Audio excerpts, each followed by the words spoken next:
Salute, salute, salute. This is HadukenSharon. We are back with another show today. Hope everybody is having a blessed day. Um, Today I'm pretty sure it's Monday, right? Monday. The Knicks have a game tonight as well. As you can see on the top left, it says at 7:30. If I'm not wrong. We have a game at 7:30 against the Cavs. I mean at 7 o'clock against the Cavs. We'll talk about that later. But shout out to everyone in the chat. Shout out to my guy Diego. I see you. But Andrew K was good. Saddle up them horses and ride to El Dorado, partner. Kane Jerry was good. My guy Foy Trey, that's my guy right there, was good. Karen Funk, salute to Karen Funk as well. Yeah, shout out to all you people.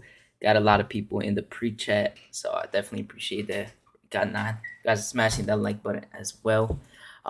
So the Knicks, the games that I missed. I mean, not missed, but I didn't go over the Pelicans one because I felt like that Pelicans one was just too little to talk about. Plus, I had to rewatch the game and actually watch the full thing because I was out that day. But so I'm gonna go over the Pelicans first, obviously. Then I'm gonna go over the Clippers game, and we have a few different sections we're gonna talk about. Gonna have some people come on. Maybe if people get on, I'm gonna drop the link in the chat. I'll see if people join up. But yeah, let's get into it. Let me shout out some people in the chat. Got T Jack in here. What's good, T Jack? Julian Tran, White Falcon. What's good? What's good? Um, Shout out to people that are watching right now. Shout out to the ones that are gonna watch in the replay. Make sure to smash that like button. Comment in the chat. A certain part if you're questioning something during the stream, or if you have a certain take, write down a comment. I'll read it. I'll reply back. And the guys that are watching right now on the live stream, make sure to comment afterwards as well if you can, because it helps out with the algorithm. But make sure to smash that like button, subscribe, and turn that notification bell up. Appreciate you guys. Got a lot of people in the chat, but like I always do, I'm gonna start with going over the stats. Andrew Case and RJ is coming along nicely. We'll talk about it. So, New York Knicks went up against the Pelicans on Thursday. They went against the Pelicans on Thursday, and as you can see, they lost by 11 points. But the final score does not show the true picture of this game. I'm pretty sure the Knicks were down 23-24 at one point. Let's go through the stats real quick. Brandon Ingram, 27 minutes. He was 4-10, 1-1 from 3, 6-8 from the stripe, 15 points, 5 rebounds, 6 assists. He also left this game with an injury. I mean, not left this game with an injury, but he didn't return on the court in the fourth. But at that point, they were already up 20 points, so it didn't really matter. Herb Jones, who was actually drafted late in this draft recently, very solid player. Very solid player. He's a really good defender as a rookie, like a really good defender. I like him a lot. 11 points, 5 of 7 from the field, 1 of 3 from 3, 4 rebounds, 4 assists, 3 steals, 2 turnovers. Very solid game from him. He played 37 minutes. Jonas Valanciunas, who I really wanted for the Knicks to trade for. I would have done the trade where the Pelicans traded for Steven Adams. Actually, no, that's a different thing. But I wanted to get Jonas Valanciunas like a year ago. I said I would be trying to trade for him, have him as our starting center, maybe have Mitch at the backup or trade Mitch. But as you can see, he was 8 of 11. He had 18 and 10, along with 2 assists, 1 steal, and 2 blocks. Devontae Graham, who has been kind of iffy this year, joining the Pelicans. 5 of 16. He's had a lot of bad shooting nights this year. 4 of 10 from 3. He had 15 points, 3 rebounds, 1 assist. Nothing crazy. Josh Hart, who I wanted the Knicks to sign this offseason, has been having a career year so far. 5 of 10 from the field, 2 of 4 from the 3, 5 of 9 from the stripe, 17 points, 7 rebounds, 4 assists. Jackson Hayes, 3 of 4. He had 6 and 2. Nothing crazy. Jose Alvarado, New York native, um, I think this is one of his first games in the NBA, and he was very happy. Obviously, he's from the hometown. He had 13 points, 4 assists, 4 steals. He went 6 and 9 from the field. It's always good to see a good story, but I'm not happy we lost this game whatsoever because this is a gimme type of game. Nikhil Alexander Walker, who he was on the Canadian team with RJ and Wiggins. He's one of those guys where I expected to take a step this year, especially with Zion now. And he has so much opportunity. He has so many chances, but he just hasn't been taken advantage of, which is really upsetting to see. Gary Clark 1 for 5, nothing crazy. That's basically it for the Pelicans side. Before I go to the Knicks side, let me see what people are stirring up in the chat. It says Luke 123 XDXL salute was good. Let me get my guy Guillermo in here. What's good, Guillermo? This is the Yo, what's Legion up? of Can you hear me? Knicks. Yeah, make sure to check him out if you haven't already. Of course, he's gonna. You're gonna do. What time are you starting your thing today? The play by play.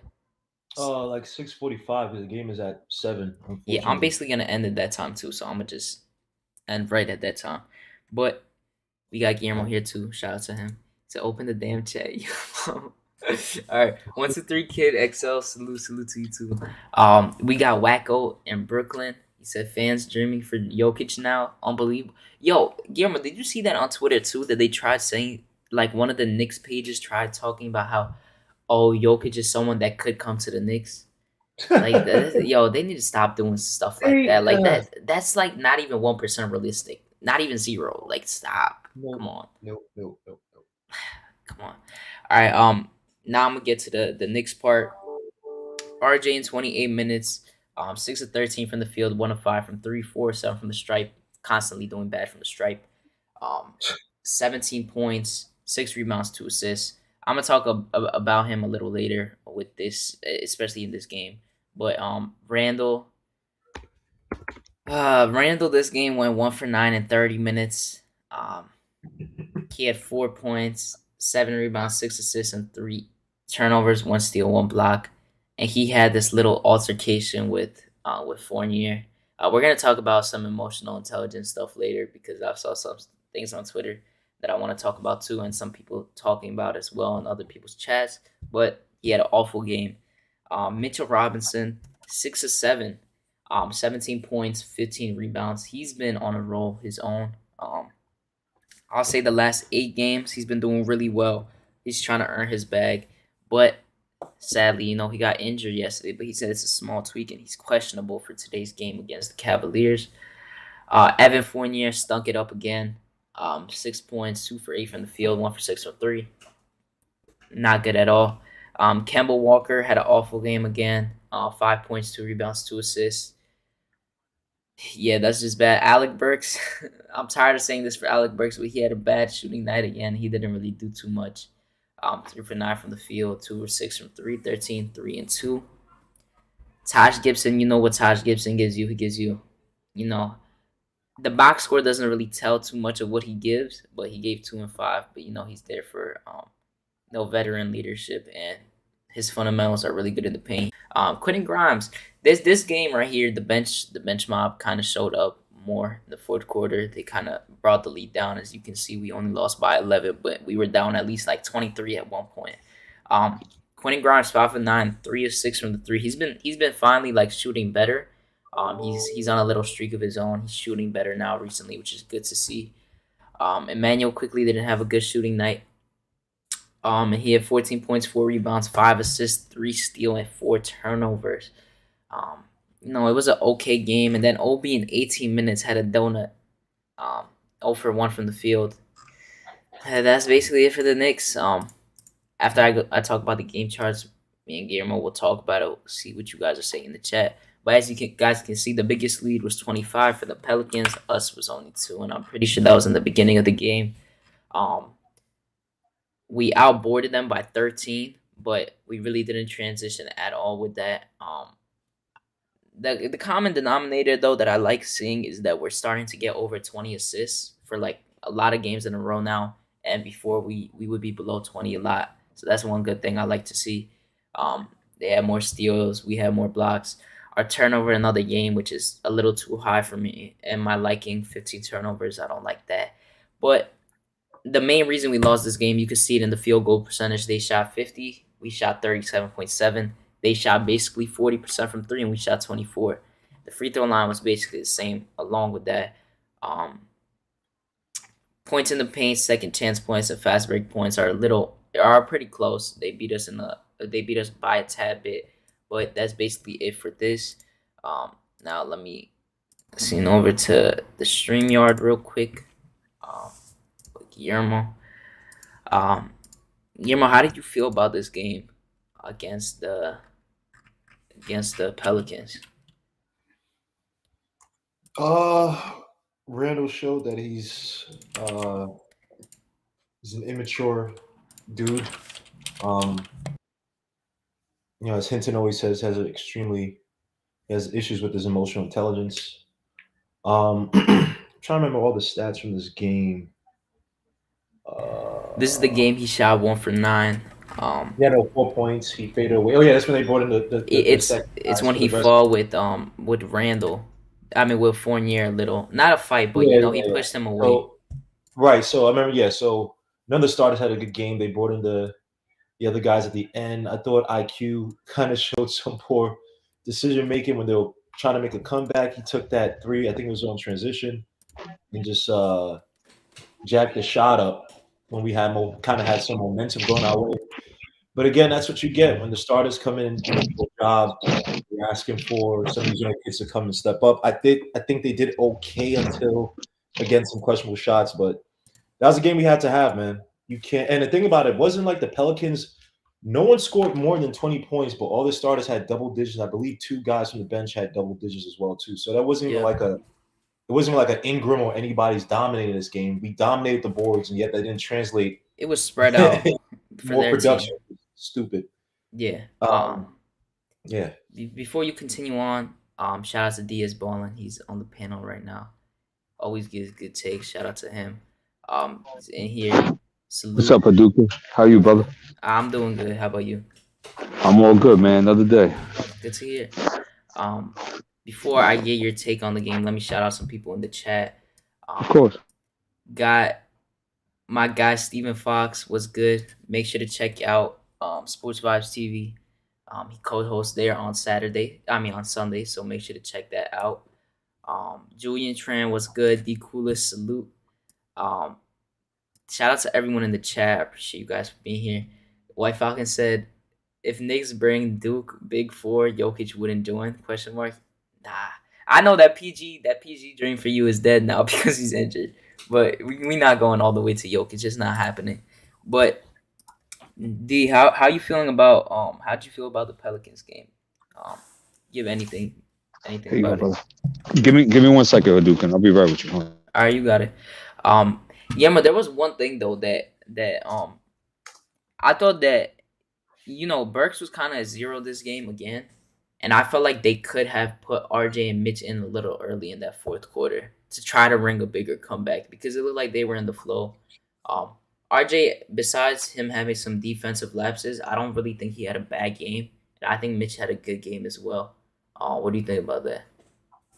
And Tibbs is kind of stubborn with his rotations. That's one thing we're about to talk about too. He It's a doesn't common really tinker, trend recently. he doesn't really tinker around once he sees that like certain guys, even if it's not necessarily their fault, aren't producing. So I think he just went with the kids plus Burks. Even though I don't get why Burks gets, it is what it is. It's Yeah. like I'd rather see one of the younger guys get some minutes versus you going out there and still, using up an older vet. They should probably just save it for another day. But um, it is what it is. Yeah, it's just strange to be honest. I mean, there was certain things. Like, I mean, the Pelicans game was ancient history in my mind Yeah, at the moment, yeah, and especially on my side too. But for what I remember was that it was the same old theme throughout that whole week, where we were going against these more athletic, bouncy, bigger wings, teams, and that like to push the ball, and we just couldn't match the intensity or the pace.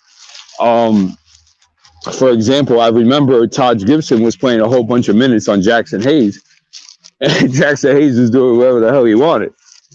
And Taj it's just no answer for him. But yet we'll have Tibbs continuously play Taj Gibson 15, 20 minutes when Noel isn't around. And it's these type of decisions that absolutely make no sense.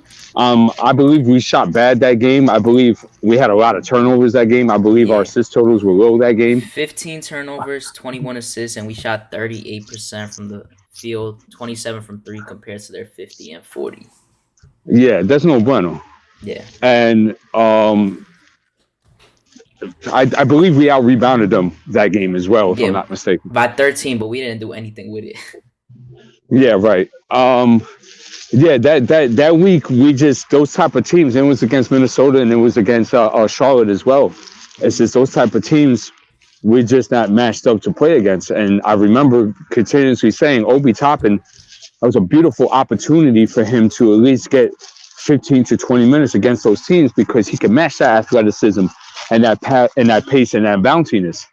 And we barely saw him that week. I know he played extended minutes against the Pelicans in the fourth quarter, but I believe IQ also had 13 shots in that game. And I believe 9 or 10 of them came in that quarter, if I'm not mistaken.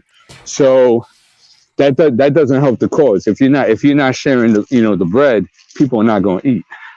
Yeah, I want to that was a great point. I want to kind of add on to the Taj thing because I went to the Timberwolves game and then like you see him more when you're like in person, but he had this wide open dunk and he missed it so bad when the crowd was about to get hype. And there's just it's sad because Taj is good for what he is for like his certain spot minutes. Whenever you put him in, he's very fundamental in the paint. He's gonna show energy and he's not soft, like he's gonna do whatever you need him to do. But there's just certain cases where RJ will pass him the ball or someone will pass him a simple pass and he would just it would just come off his hands. A simple layup, he'll miss the layup opportunity or a dunk.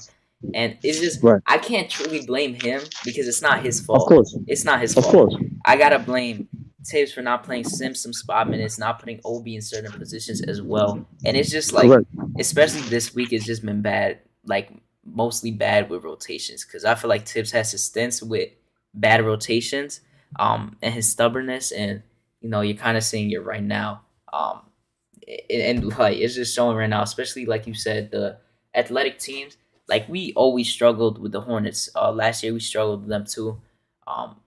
LaMelo's rookie season, but you saw the pace they were playing in is just crazy. And then that Hornets game too, Randall was getting killed by Bridges, but I don't think that. I don't think you could have. I think that was just his night. I don't think Tibbs could have specifically done anything, but I would have liked him putting someone else on him and just trying him out. Well, to your point, Hadouken, it's kind of a tough ask for Julius Randle to guard Miles Bridges, especially when Miles is 6'6". Was he 6'6", 225? Yeah, he's like a 3 that plays a 4. Right, and Tibbs already saw that Jules was having a hard time in the first half, but yet somehow he still maintained to remain to guard him in the second half as well. He even had 4 years on him. Right. Well, they also got quarter switches too, so that didn't help either. Which Charlotte did a great job of exposing that. Which that's what I would do. But you have RJ. Like there was a possession where I remember that Jules and Taj Gibson were the two defenders on the switch on the perimeter, while Rj Barrett was guarding McDaniels in the corner. And it's like, dude, I thought this guy's a defensive genius, bro. Like RJ wasn't on him at all. Like during the game, I was kind of surprised. Like he didn't even try it. Right. I know RJ does struggle with some fast players, but I would have liked to see him on him, like for a few possessions, just see how he would stand his ground. Like it could have been a different way to go at it. And even Grimes has some successful possessions against him as well. Yeah, I'll say on the top he did good, but then when he gets past him, it was just bad. Well, of course, but that's where you rely on your whole defense too. You know what I'm saying? So, yeah. Shout out to Rick V. He said, "Shout out to everyone in the panel. Shout out to you as well." My boy Mike Cruz. Game, and we don't have a legit 3. Like we don't have a legit 3, but also like a big 3. Excuse me, who can play the 3-4 position. Like that's an indictment on the front office because in that situation, you would, if you had an Oubre I mean, you could just easily not say easy, but you'd have an Uber to guard a guy like Miles Bridges. I mean, he was also hot from outside, so he was probably gonna have one of those games. But to have him, what if it's Randall, if it's RJ, they were gonna struggle regardless. RJ recently is just or lately has just been moving really poor laterally, Yeah, his Right. defense has been suspect recently. It's and like off and and on. Randall just is gonna get abused by a guy like what's the name? Miles Bridges did the same move on So, Randall he did the first game. I remember the first game where he did that little spin move to his right right hand. from the left, He does that. and He was abusing it. he was abusing Randall. So I mean, it's just I think that game's more so an indictment on our roster. We don't have somebody who just stay in front of Miles Bridges, unfortunately. And, Yeah, and that is true, G. But at the same time, though, you do have to make sugar out of poop sometimes if you consider yourself to be a good or an elite coach in this league. So my point is that even though we don't have that prototypical three to guard opposing threes, we do have bodies that we could have thrown at him that could have deterred him a bit and not him go off at 38 points. That's true, but I mean, you're banking on Randall because Randall's a guy that when he feels like it, he can play elite defense, quasi elite defense. Let me say when he feels like it, right? So it's a game in that regard, and also let's be honest, Miles Bridges been in the league since 2018. Who we're gonna put in there? Freaking like Sims, who is 6'9", but that's 6 fouls on the easy right there. You trusting your defensive game plan to a rookie who just came in. I'm not sure if I know what you're trying to say. I just don't know if you want to risk it in that situation. I just either way, I think Miles Bridges is gonna eat. He's having one of those type of years. He's kind of playing out of expectations and. He likes playing. He likes playing against the Knicks for some odd yeah. reason. So. We got a wing that we just acquired. Too. We're gonna talk about him a little later. Lord. But Oh boy! I Oh can hear boy! you smiling. It makes me sick to my stomach. I can just hear you smiling when you said that. why? No, I'm smiling because I just saw that Kemba is playing today apparently, which I'm not happy. I'm Yeah, not really happy about. Mitch is questionable. Yeah, Mitch You is and me Mitch out of both. session. Yeah, like I tweeted this out and I've been saying this, and there's also stats that back it up, but this is just without the stats. When Kemba is not on the floor, RJ has the ball more in his hand and he plays better and the team plays better. That just Do is you, what it is. do you want me to read the stats, the on and Yeah, off stats? go Kemba and ahead. Randall? All right, hold on. Give me like 2 seconds. And I'll read you the stats of when students on the floor. Because when I'm pretty sure RJ averages 21 points, 6 rebounds, and about 4 assists when or about 3 assists on 44% shooting from the field, 42% from three in the 19 to 20 games that Campbell has not been playing. So that's a stat to back it up. But I don't know. I just don't like the way it looks, and you can kind of see it when Kemba is back on the floor. That we kind of move away from RJ, and Yeah, they Kemba. stick him back in the corner. Yeah, Kemba is just a stopgap. I don't like it, and I think they should waive him. That's my ideology because I don't think we're Yep. gonna trade him. To Yep. do him due diligence and to not make us look bad at the same time. So I think that's the best thing to do. That's a good point, Hadouken. I mentioned that like a week ago that I think the best case scenario for Kemba is that I would waive him because it looks good on our organization in a business sense. Where I got the sirens here, my bad.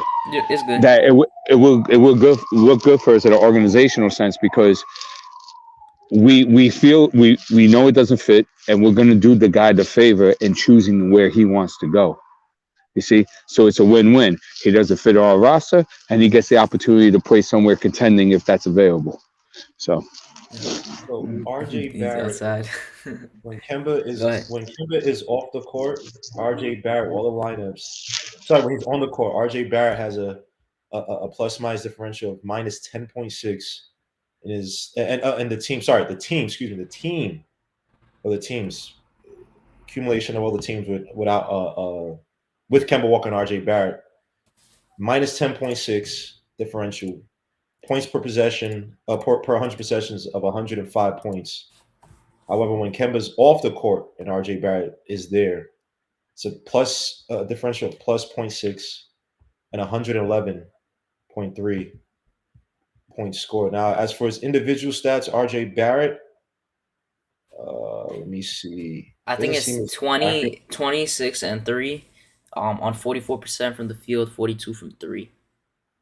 But you also know what? Let me not even look at the accuracy. Let me look at the frequency Yeah. because again, RJ Barrett have the ball in his hand, be able to read and react.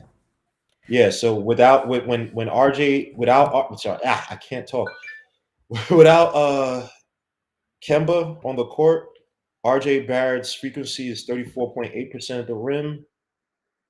When Kemba is on the court, is around 30.9% at the rim. So obviously he has less opportunities, probably play more catch and shoot. Hmm.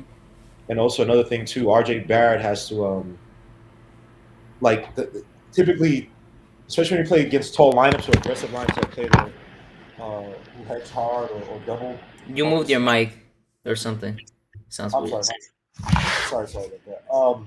You good? Yeah, when we play that, or we have to play against screens where Kemba just struggles against taller defenders and gets stuck, it takes so much time off the shot clock, and it leaves us with like more bang bang situations. And I don't think RJ's there yet, but that definitely makes his production look a lot worse. So yeah, man, and Kemba can't. I don't know why they don't do it. I thought he could be with the Celtics, like playing off the ball, but I remember last season with the Celtics, I believe his corner 3-point shooting was like really poor or something like that. No, the machine. So limited. You know what I mean? And then he can defend as well too, so you put extra pressure on RJ Barrett or defensive end. So Another reason. Go play ahead. I would like in a deep playoff hunt, like being in the fourth place this season. Maybe you could play Kemba off the bench, but at this point you might have to just cut him. Just take the losses. Another reason why too RJ doesn't get to the basket as well with Kemba on the floor too is because RJ's penetration lanes are more in the slots and on the wing as opposed to the bend and the corners. So he just RJ just enjoys getting to the rim, especially on the right side of the floor, more on the wing and the slot side. So that has to do with that as well. Shout out to Bodega Wi-Fi in the chat. He said this dude said we're gonna see Point Zion is on his way. Oh, Uh, stop. Please. White Falcon said trade Rose. That's yeah. But your mic is like bugging. Are you doing something? I don't know. I'm sorry, my bad. Hold on. Nah, you good. You see what people are saying. It said Obi is healthy. Obi has potential. Obi is from New York. Keep Obi Skywalker. I don't know about that. Salute to Gregory Castillo as well. C Mac, he said Guillermo's on the panel again. Come on, Hadouken. It is what it is. Um, Rick V was good. The ball don't lie was good. Shout out to him. We saw him at the game. Diego was good. He said salute. He said RJ's become a leader. Let's go. Um, let me first just go over the stats of the Clippers game, and then we'll talk about the Clippers game. Bless you. We'll talk about the Clippers game real quick. Um, we play them on Sunday, right? Yes, back to back. So against the Clippers, we won by 8 points. The leading scorer was Rj Barrett for the Knicks. Nicholas Batum didn't have a good night. He has 6, 2, and 3, along with 2 steals, but his shooting was poor. Marcus Morris did not hit one single field goal. 0 of 9 from the field. 4 points, 3 rebounds. I don't know. How do you say Zubac? I don't know how to say Zubac's first name. Ivica. I don't. I don't know how to say it. But 5 of 8 from the field, 17 and 14. He's been going off a bit recently. He dropped 32 against Jokic in the game. They just lost by 1 point. Amir Coffey, who's been pretty solid recently, didn't do much. Reggie Jackson, who the Knicks were rumored to be a little interested in the offseason, went 10 for 18, 4 8 from 3, 26 points, 2 rebounds, 5 assists. He was keeping them alive throughout the whole game. Luke Kennard, 4 10 from 3, 4 10 from the field, 14 5 and 3. He had an okay night. Terrence Mann, who we could have gotten in the Morris trade, and we could have drafted as well, was 4 7 from the field, 1 2 from 3, 9 points, 4 rebounds, 2 steals. Serge Ibaka, who is on the trading block, 4 6, 1 2 from 3, 9 and 5. Solid night. And then Eric Bledsoe just had 6 assists. BJ Boston, who I wanted to draft over Rokas, 4 9 from 3 from the field, 2 6 from 3. He had 13 points. Solid night from him.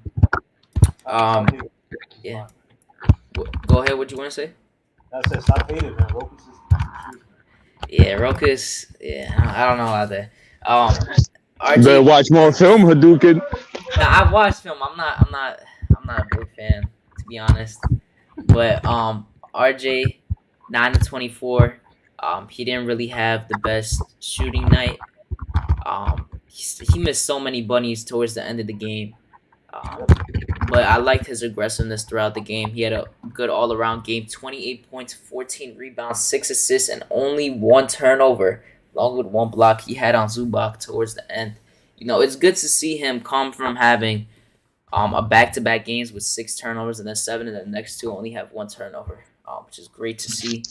Absolutely. 100%, because those games were just horrible. The passes he was making, it was just bad. It looked bad. Julius Randle had a good game. His first quarter was great. His second one was not that good, but the third and fourth quarter, I think he did well. He went 8 for 15 from the field, 3 of 7 from three. This is the first time in a while I've seen him hit 3 threes in the game. 24 points, 9 rebounds, 5 assists, but he did have 7. I didn't even know he had 7 turnovers. Wow, I didn't know that. Exactly. That's what I was like, huh? I saw that in the morning and I was confused because I thought he had like 4 or 3, but 7. I don't even remember how he got 7 at all. Mitchell Robinson 3 of 6. He got injured this game, but before he got injured, he had 8 and 8 along with 2 assists. Alec Burks. I'm tired of talking about Alec Burks, but he went 3 for 7. 2 of 5 from 3. I guess this is one of his better games. 10 points, 3 rebounds, 4 assists. Evan Fournier, solid game. 5 of 12, 4 8 from 3. Keep raising your trade value, sir. 14 points, 4 rebounds, 2 assists. Quickly, in 18 minutes, had 8 points, 2 rebounds, 6 assists, 1 steal, and he has 0 turnovers. Good to see. And only again. played 5 minutes in the second half. He only played. Oh, it didn't even feel like that. I did not. Yeah, I mean, RJ played the whole second half, so that does make sense. Yep. But he shot 3 for 8. I mean, it's not that bad because he barely shot, so I can't really say anything. Nerlens Noel, 27 minutes. He had a good night. 8 and 7, along with 3. He gets a lot of steals every single time he plays. His defense is just like crazy. And I saw a few hook shots too, and jump shots. He did a step back too, and I was confused. I don't even know. He's going back to high school days. He would have done good against Miles Bridges, or would have made stop Nerlens. Like if you're talking about just playing on the perimeter, I don't disagree. Did he play that game? I don't think so. No, he didn't. He didn't. I think that's the game he was like questionable for like game time decision. They said no, I'll play. But he had a good night.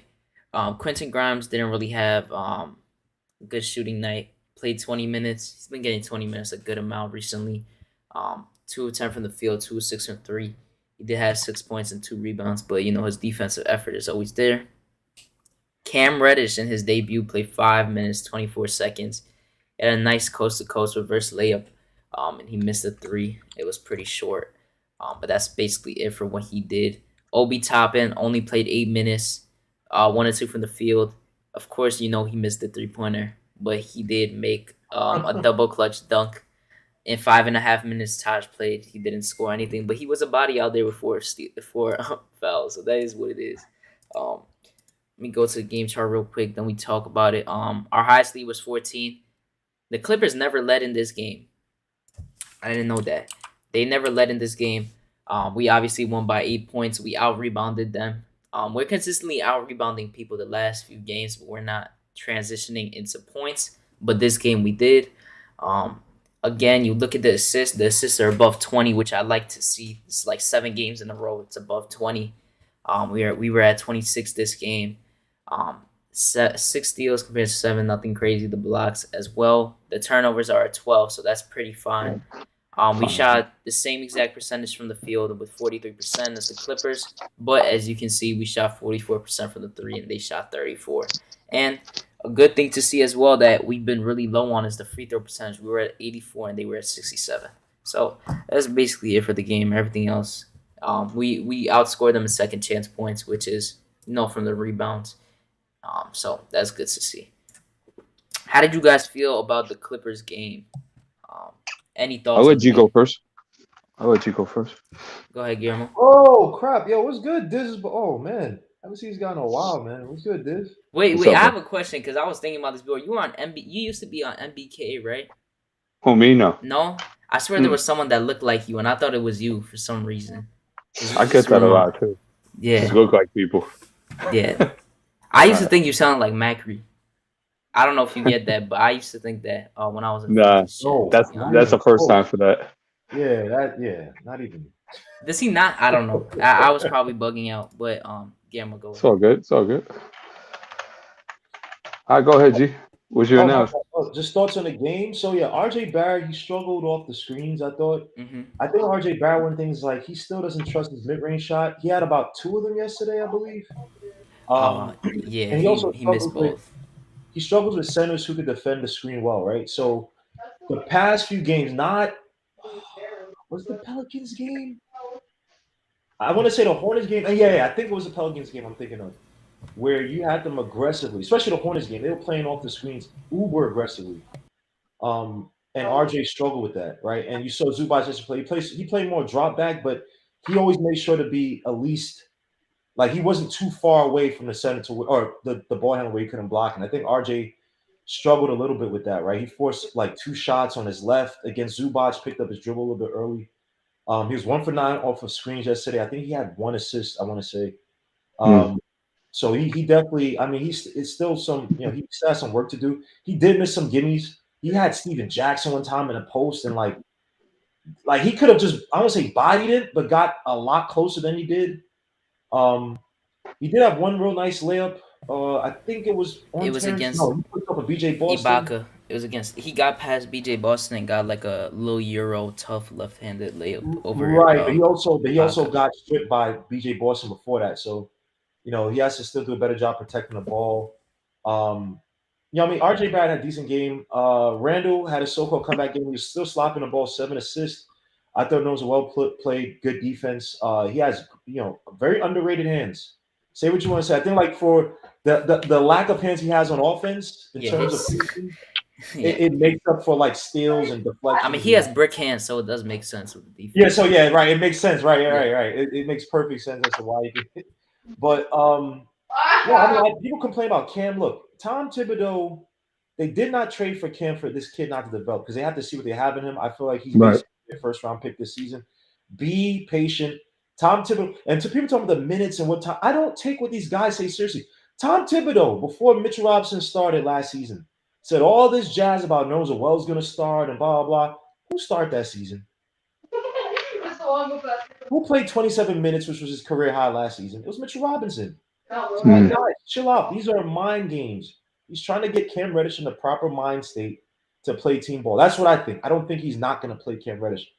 But Cam Reddish, even on that transition dunk, was beautiful. It was just like, oh my gosh, like we have somebody who just get us not wait, you automatically. mean the coast to I mean, coast? layup. The The It was coast the to coast, yeah, yeah. the dunk was I the said dunk my was bad. Obi. The baseline, my bad. We on transition, doing Yeah, baseline, my bad.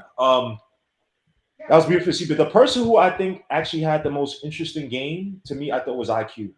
Now, scoring wise, he didn't do anything crazy, his but I passes thought his were playmaking crispy. was underrated. 6 assists, no No turnovers. turnovers.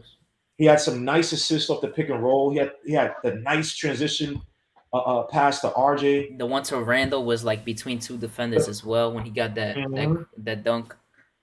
And Yeah. he's made that pass before to a running Obi because I've seen Obi take that play. And I've seen him like get an N1 off that, but he cuts from the wing and then what I mean. So I like to see. I'm He's still getting interested to see better at how that. he only played 18 minutes yesterday. Yep. So I'm interested to see how Tom Thibodeau utilized him today.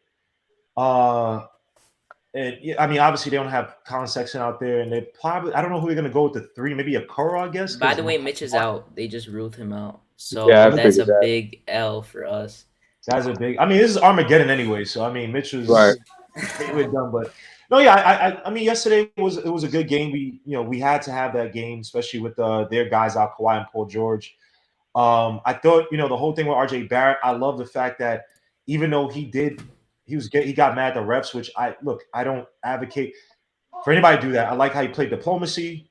He apologized to the refs because I think he said I might be wrong. Haduken, correct me if I'm wrong. Did No, he say like the refs admitted that he was wrong or something like that, or uh, I forgot no, exactly what he I said. don't But know he if said he he said. I'll play apologized. the video after we finish talking about it. I'll play the clips of them talking post game. But No, I think Because he basically. slowly but surely, I know you're going to talk about it, but RJ Yeah. Barrett, he's Machiavellian.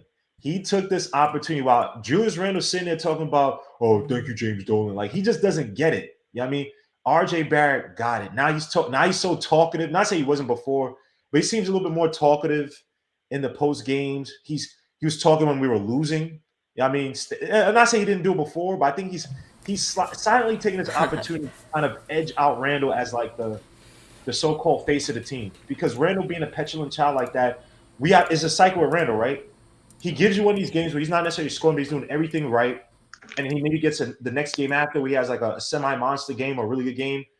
Then he has a bad game and goes right back into like just into being a petulant child and messing things up. And I think people time for that cycle, man. So good on RJ Barrett to lead the room, man. He becomes the new leader. The camp part we could talk about a little later. We'll talk about it in a little bit. But the RJ part, I'll play the clip. I'll just play the clip right now. Salute to Ethan, by the way. Ethan just joined on the panel. Yo, my bad, bro. I Right was there. knocked out. This dude is always knocked out of the sound. It's fine. You don't gotta worry. No, because I felt bad because I didn't come on for like the past 4 times. I was like, all right, I'm about to come on. And I was like, Nah, you straight, bro. Don't worry. Let me put this on real quick. I think I got it right over here. The clip. Let me know if you guys hear when I play it, but mute your mics. Just a second. I'll play it right now. This is. You want me to play the? I'll play the one about the foul first, about the ref. So, right over here. What is that? Second, third, 1, 2, 3, something like that. No, I think they were being really aggressive. I think especially towards the second quarter. I don't hear nothing, by the way. Really aggressive. I think they were. You know, I don't know why, but this clip is like really low. I could boost the audio for it, but I don't know if they'll hear it. Hitting us all game. Can you hear it? Hadu, are you using an interface or are you just using your mic? Nah. It usually works when I do it like this. I'm using. Wait, actually, I don't know why it doesn't work. Wait, let me hide the. Oh wait, I think I know why. Give me a second. All right, wait. This might make it work. All right. Kept saying something. Can you hear? What is that? Second, third, 1, 2, 3, something like that. No, I think they were being really aggressive. I think especially towards the second quarter, they were really aggressive. I think they were, hitting us all game and kept saying something, and then I felt like I wasn't, getting the calls. But I'm normally a pretty calm guy. I just had a heat of moment. I am human, so actually I apologize to the ref, and we just we move forward. I think you guys might not be able to hear, but they hear it. I'm pretty sure because it's like I don't know why it's not working. I think it's because I did Zoom before, so it worked. They said the video is too low. Yeah, the video is low on that, but I can't really fix that. But Can you summarize what he said? yeah, he basically said that he's pretty chill most of the time. He's calm. He just had a heated moment. They were getting hit a lot throughout the game. He said, "I'm human. I get a little annoyed because of the foul calls, but then I apologize after the game to them." That is what he said. And I'll just play one more real quick about him and his game so far. Right over here. Get it full screen. I don't feel like I've done anything so far. It's my mindset. I'm hungry. I'm hungry for more. I want more. For the team, but for myself as well. I think that if I continue to be aggressive, like I've been, past couple games, like I was tonight, I think anything's possible. I want to continue to be able to make plays like I did today and score and defend and rebound. Really do it all out there on the court for the team and kind of be the guy that does whatever the team needs. I don't feel like. All right. So in this last clip, he basically said that he doesn't feel like he's done anything so far. He said that's his mindset. I'm hungry for more. I want more for the team, but for myself as well. And he kind of talks about how he wants to continue being an all-around player, scoring, defending, passing, making the right plays, playing for the team. I love his. Like I talk about it all the time. I love his mindset, especially as a young guy. It's really you don't. It's not really common to have a mindset like that, especially at a young age. And for a guy that's not naturally skilled as much, it's he's a hard worker. So I don't know. It's good to hear from him. He's not. He always he doesn't praise himself in a way. He's like humble with it. So it's good to hear. Right. I'm excited. I'm just excited for the next It's the FRJ. reset, baby. I mean, I personally had no problem with him getting that technical. I don't see anything wrong with it. It shows that he cares. It shows that he wants to be the best version of himself. I have no problems with it. Yeah, you know what I want to talk about. I don't understand why people try making comparisons to him and Randall with the emotion thing, and they were No way. they were trying to say this they were like, oh, I mean I wasn't happy about him being mad. Some people were like, oh, this is like the best thing I've seen from him, but they were like, oh, why are people having such a positive outlook to RJ getting a tech compared to when Randall gets it, even though it's like a completely different thing. RJ does it like once in a while, and then he doesn't continue chatting throughout the whole game. Like he continues on with his game. I don't know why people are trying to make everything a comparison with it. Like people are human. They're gonna, like he said, I'm human. You're gonna get mad sometimes and get a tech. But I don't know why people are trying to say oh, people are not gonna get mad at him for doing this, but you get mad and bring up every single time this dude Randall has emotional intelligence, but Randall has it throughout the whole game, even when he doesn't get text. That's the problem. I'm sorry. I don't know why people are trying to make it seem like that. And he's also picked some really bad decisive moments in order to carry And himself. he's done in it in that clutch fashion as moments. well. He's done Right, it the exactly. Nets game. Yo, come on. I hate you. You guys got to stop doing that. It's corny. Come on. And that's the thing I was scared about with RJ Barrett just yesterday with that tech is because remember the Clippers were making their comeback or they were in a flow and it's I wanted RJ to read the room better. Now obviously there are times you get a tech and it kind of riles up everybody, stuff like that, right? But I just didn't not saying he was copying Randall, I just wanted to have that emotional touch where it's look, okay, let it be up to me. Guillermo, your mic is weird. I don't know what You happened. sound like you in a closet or something. Yeah. You must have moved your mic or something. I'm gonna give you a second to fix it, but let me shout people in the chat out. Pudge Nice, salute. See you in the chat. Got my guy Sincere, what's good? Bodega Wi-Fi. Pierre Moyes, what's up? Else we got Drip Moore, what's good? He says salute to you. William Xavier, salute. He says salute all from Brazil. Shout out to you. RJ will be Knicks franchise player, first opportunity in 3 years. Okay. Hewlett Samuel, salute. He got the link. He'll join back. Samir, salute. He said RJ moved on and channeled his anger on the opponent. Randall becomes obsessed with the referees. Exactly.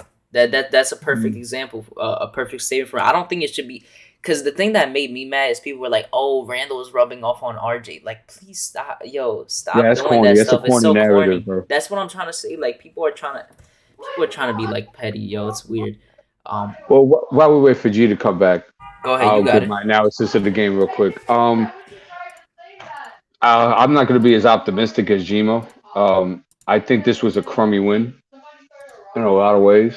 The fact that we had to play RJ Barrett 43 minutes and Julius Randle 40 minutes in order just to come away with this victory, for me, was not a very good look, especially knowing that we have a Agreed. back-to-back, and especially Yo, knowing that we yeah. have to travel, and especially knowing that we're playing against a top 5 defensive team today. Especially a So- team that has two bigs in the paint, you're gonna have to work extra hard, especially a guy like RJ, and then Randall got to Right. work with Mobley and Jared Right. Allen. Yo. Made no sense to me, right? So Yep. now what I would have done if I was on the sideline was that I would have taken RJ Barrett out at about that 3-minute mark in the third quarter. Mm-hmm. I would have played Cam an extra 5 or 6 minutes just for him to become acclimated, just to him to get used to playing with the team and just feeding off the energy and stuff like that, especially learning the sets that we play in those limited minutes, right? And I would have put RJ back in around the 9-minute mark, depending how the game was going. And I would have had a fresh RJ for the fourth quarter, and he would have not been going short or going strong left or strong right on some of those bunnies later in the fourth quarter, and he would have had an easy 30 that game. Yep. Those bunnies were he played the whole. He's been playing 40 minutes the last few games. He's been playing crazy amounts of minutes. That's why I don't understand with Tibbs coming out saying he's only gonna run 10-man. Like, yo, he could easily run Cam like at least like 10 to 15 minutes. Like, he don't gotta run him 5. Like, I love Look, that we got the win. I'm not talking about last game. Last game was what it right, was already. But I'm talking about moving forward. Like, you can yeah. easily play him in spots. Like, you could let him guard Okoro when RJ is off the court. You know, he's probably the best matchup in that scenario. He's a 6'8". They're Yeah. basically kind of similar players, except Okoro is more defensive based, and then Cam, you know, he has easily a better offensive skill than him. That's why I don't understand it. And another thing too you have to consider is that when you go ahead, okay, another example, right? Cam, Obi Toppin. We've been waiting. Obi Toppin got his first block in like weeks, bro. Yo, it was Right bad. off the transition double pump dunk. Yeah, right? it was a nice block. It was a good sequence for him, right? It happened between like 2 or 3 possessions, but that's a good sequence for him, right? So Tom just called a timeout, right? So to get back on the court for the timeout, Obi gets the block, and that's a dead ball, and then he sits down to Obi. And I'm like, why would you not just sit him down in the timeout if that was what you were going to do? Confused too. I was like, yo, I know Obi's coming out right now, and then he let him get the block, and then he put him straight out right after that. It was so. Yeah, I don't. Here's another thing I that don't mind boggled me. Emmanuel Quickly. Now, I'm not advocating. I don't advocate Emmanuel Quickly to be our point guard moving forward, right? Yeah. But he ran one of his better 4 games yesterday, by far. 100%. His passing, his vision. Yes, it was like the best I've seen. Like, I guess Right. in summer league, because summer league is where But- he showcased it the most. Right, but and he missed some reads regardless. But it's still, as far as running the offense, as far as being patient, running your sets, he did a good job. And especially he got some nice passes off of transition too, which really helps him. You play him 5-6 minutes second half, and then I got to see Burks and Fournier out there 30 minutes. Yo, Bert, I'm sorry. I need one of them traded. I want more minutes for Cam. And it's just not like that type of like. If you trade a guy like Burks and D Rose, Ethan has said it so many times. Guillermo, Henson, Coach, they are like our most valuable assets, like vet wise, who you could actually get something back for. So Right. I'm fine with trading Burks. I didn't want him back. He always has these stretches where he's clutch for a certain period, or he's going off for like 2-3 game stretch, and then he's trash for like 8 in a row, which is happening right now. And he's not Right. producing that much. He's just out there. He's a zero. It makes Right. no sense. I don't understand it. I think he could play Cam. Like, I understand like Grimes, like he's earned minutes, but I do think that Cam should be taking some of his minutes. Like, if you're thinking about it in a realistic aspect, he should be taking some of his minutes. He could easily take some of Burks and Fournier's minutes, which That's what I was you know, going to say, like, because it makes no sense. I feel like Quentin brings something that Alec and Everdo bring. I think he brings a certain defensive prowess that neither of them can match. So, if anything, I want to see diminishing minutes from Evan and Alec in Yeah. order to get Cam some minutes here. You could do the Grimes Cam match, like combination that you did last game for those 5 minutes. Have Cam in, because Reddish can be the one with IQ in that bench that can score, you know. And then you have IQ, who's become a better defender. You have Right. Grimes, who shows a lot of effort on defense. He's a pretty good defender so far. So you have him doing all that, and then Cam can actually think about scoring for that lineup as well. And it just helps out in both ways, I think. And I think that's something that Tibbs got to look at. But I don't think he is going to Right. do that like now. So Ty Lue did something very smart in the fourth quarter.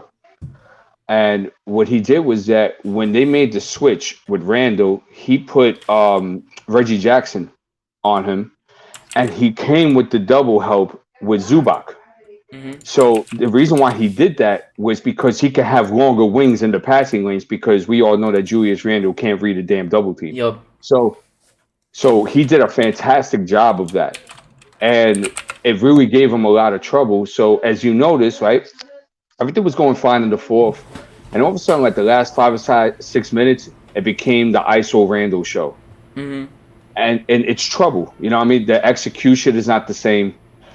You know what I'm saying? We can't really stretch the leads in these certain type of games, because I feel like this type of offensive decision by Tom Thibodeau really inhibits us from really exploring our different sets of how we could attack the defense in the last 5 or 6 minutes of the game. Him getting pressed is also like a minus, because it's a continuous thing. Like, Also, like I'm gonna complain about this too because in the Wolves game, they gave the ball to Fournier down the stretch. This was before the last play, which I think he should not have had the ball in his hand at all because that was just idiotic.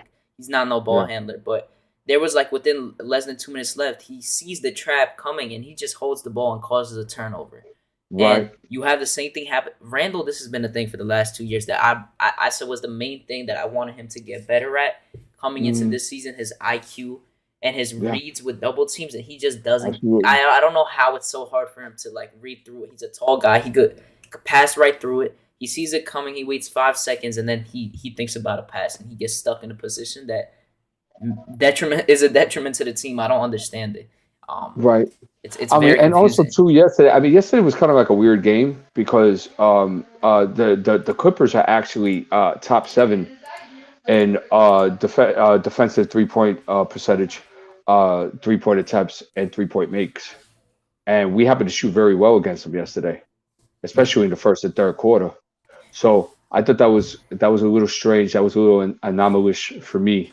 We had a good Um, shooting night for the first time in a while, I guess, and, because we and live we and live die in. by the three usually. I was just gonna say that we live and die by the 3. So most likely, if we're shooting well for the 3, we're most likely going to win that game, or be in contention to do so. But to get back to these guys, Quinn shooting 2 of 10. I don't mind that, man. I need to He had work to good get looks, as so many I was reps as fine. possible. Yeah, I need to work to get as many reps as possible. I want him nice and comfortable. I could see him really being a really good role player in years to come. Really good glue guy, could stretch the floor. He could guard multiple positions.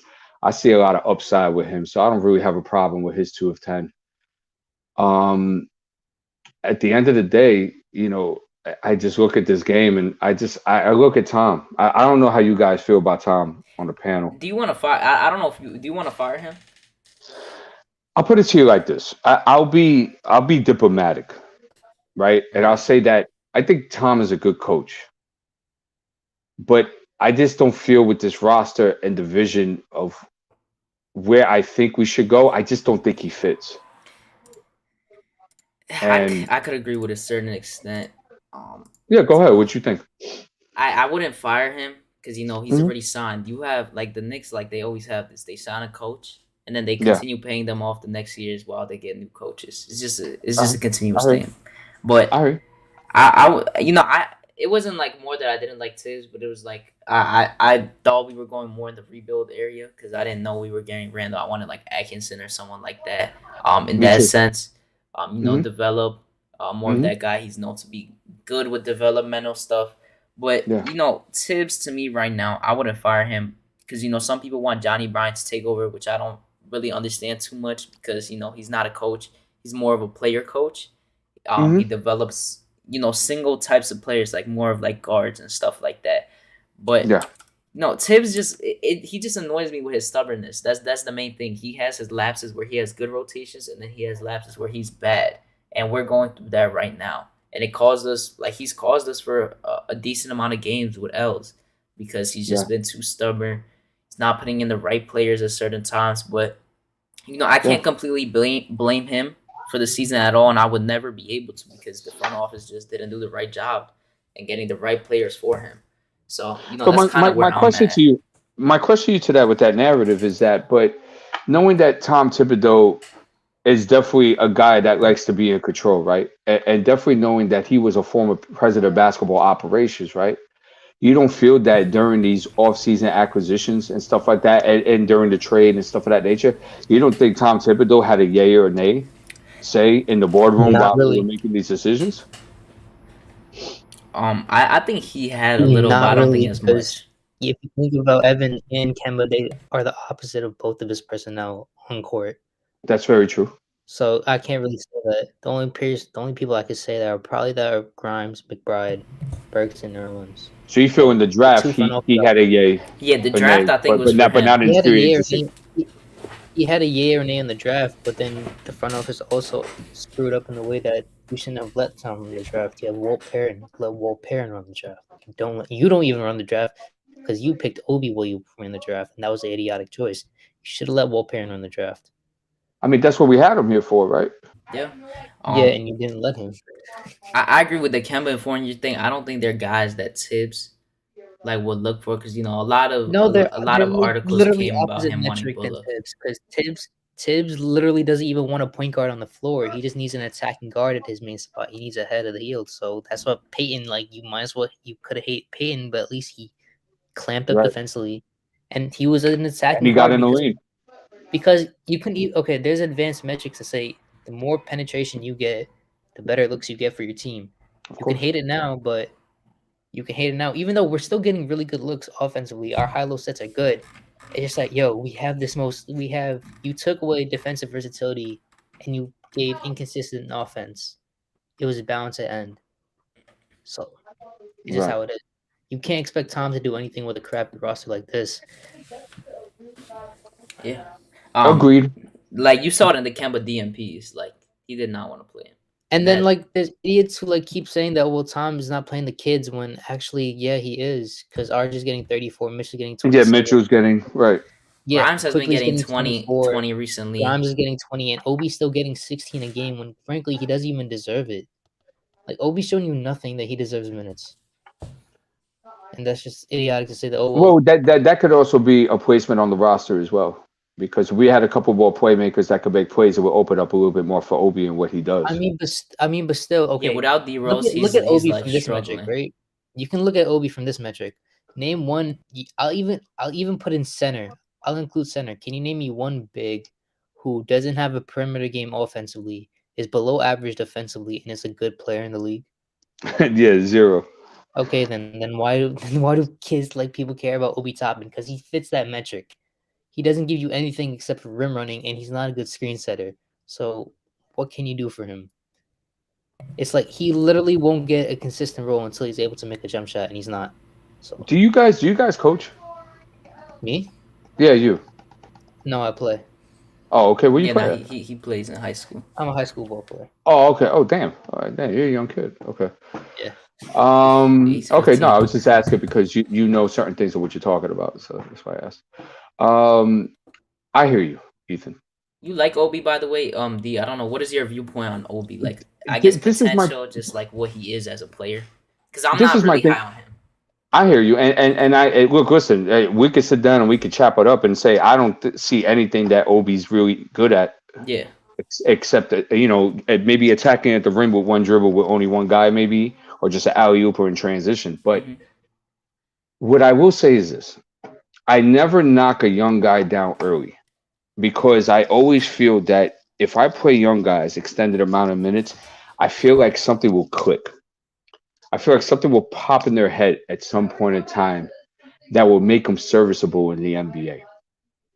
And I'm not saying Obi should be playing 20, 25 minutes. That's not what I'm saying.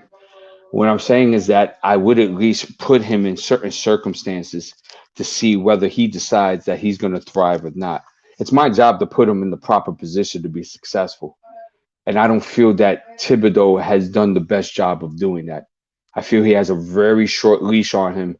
And it's that if he makes a certain mistake or feels something that's not to Tom's liking, he's going to feel the flame of that fire right away more than others.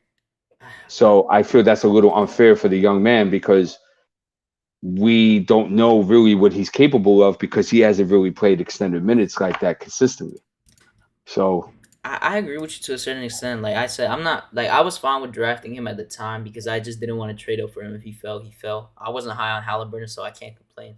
I wasn't really too high on guys in the lottery except LaMelo.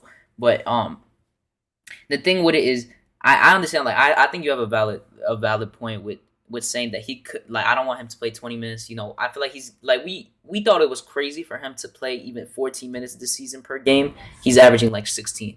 And I feel like some people are being greedy in a certain extent. Like the people that are saying that you should play him this and that. Like there is certain positions like we talked about or spots where he should be playing on the court or he can be.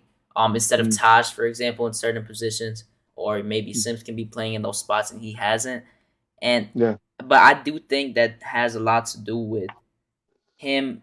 Like the biggest thing for me coming into the season with him, and I talked about it like Coach Color Blocks. I think you know who that is, right? Yeah, Obviously, Coach Color Blocks. He made like this whole report right with Obi last year.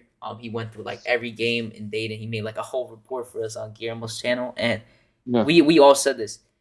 The main thing for him was to increase his 3-point shooting, and Yeah. that will get him on the floor because there's certain games where people wanted him to be on the court, but they just took away the lane. They took away the open rim runs. They had him shooting threes in the corner because they knew he can't shoot, and that's just something he has to get better at for him to get more minutes. I feel like that's Of the course. main thing for him right now. Of course, that's one. And I think another thing, too, and this goes for any player in the NBA, you got to tighten up your ball handle. Yeah. Because you have to be, because say, for example, he does become a decent 3-point shooter, right? He's going to have the handle in order to attack the closeout. So, and in order to make decisions and to make moves when the help comes. So I always preach ball handle from day one. So I really think that those two things, they do go together. Biggest parts And for him. and whatever, if whatever his priority or secondary is up to the person, but he really needs a ball handle to get to places on the basketball court. He needs to be stronger. Like he's like soft and like he doesn't show aggressiveness. Like I don't like that he doesn't like. That's why you can't play him in certain scenarios as well. Yeah, he's and not I'll gonna say like this one thing about pummel in. I'll say this one thing about Obi too. He actually has really good feel for the game because he can position himself well. It's just that he's so dumb sometimes that he'll move to the left and like if we're playing in flash line, which we did, and we're not playing in flash line anymore, he'd move a bit to the left and he'd run into the zone up top. So that was just idiotic by him. His fundamentals with his like inside the paint are not the. That's the thing he also has. Unless he's shooting that shot, right? Unless he's shooting that, he's gonna have to be able to pick up 1-2, and he's gonna have to be able to attack. And he's just not strong enough to take it up through the lane. Yeah. And we have a good. I'll say this one thing about Quickly, and I want Quickly to start by the way. Quickly's a good high-low player. And Obi fits that, but the thing also with Obi is he just really can't move that well when he's getting pressed up. So if somebody's pressing Obi and they're pushing him baseline, he really can't fight back. So what are you gonna really do with Obi in certain spots on the court? Right. Well, what I would do, Ethan, is that I would work on his ball handling first. I would work on his footwork next, and I will work on his base. He has a very weak base. He gets pushed around too much. Yeah, it's actually sad because you see people always want to say, well, Obi's a better athlete than Randall. No, he's not, in my opinion, because the thing with you have to account for overall ability and mobility. Of course. Randall's lateral quickness is 10 times superior than Obi's is. And you see it when you're playing Absolutely. post. Agreed. And when you're playing post, Randall doesn't try defensively and nobody can back him down.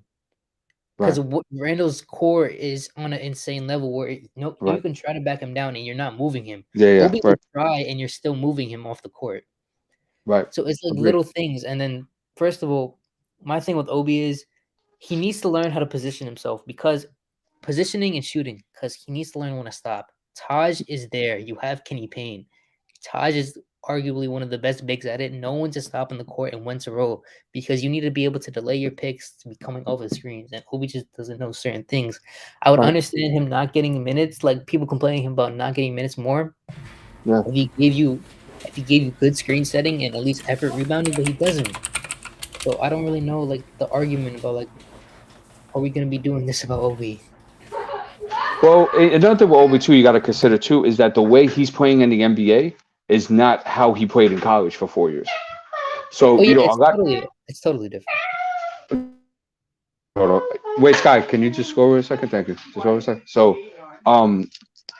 So what they did in Dayton, right? Most of his points came from when he set the high screen, he would just roll into PNR and he would just get a lot of his baskets to the block like that. Yeah, and he had 4 guards on the court with him the whole time at Dayton. They had the number one. They had the number 1 passing efficiency offense in college. Correct.